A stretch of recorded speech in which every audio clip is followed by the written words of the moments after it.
Unfortunately, I think a lot of you missed the point of this previous video I made. In that video, I talked about the fact that trans corn is more popular than it ever has been. This was not surprising to me at all, considering I am a transgender woman and I have so many people in my DMs trying to hit on me. But not just hit on me, they're trying to objectify, dehumanize me, and fetishize me.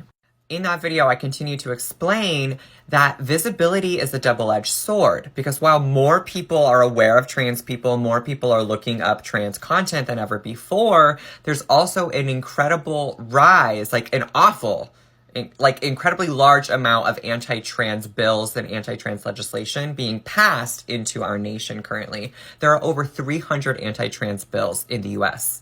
None of this is surprising to me, though, because trans people are currently being used as a scapegoat by the political right, by fascists, by conservatives. We're the big, scary trans people in the media. The correlation here is that in our brains, where passion and violence exist is so close. That, pipeline of intense passion into hatred and violence is so common. This is exactly what happens in domestic violence situations.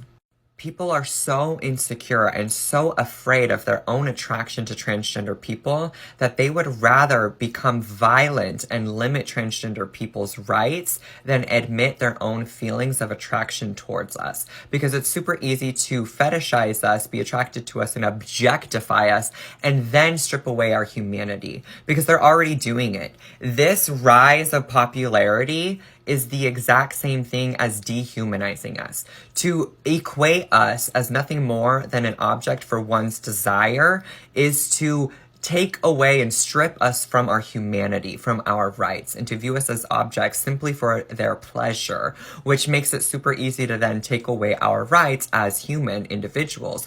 Our ability to teach our history in schools or be on hormones up to 26 years old or at all. They are trying to criminalize affirming our gender medically and strip us from access nationwide.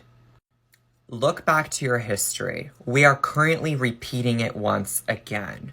When fascism rose in Germany before World War II, what happened?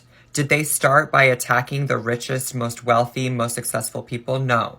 They started with the least of these, the most marginalized. They started with Jewish individuals, people of color, and queer people.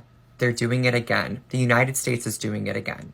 They're taking away reproductive rights, trans rights, and so many more, and we need to pay attention.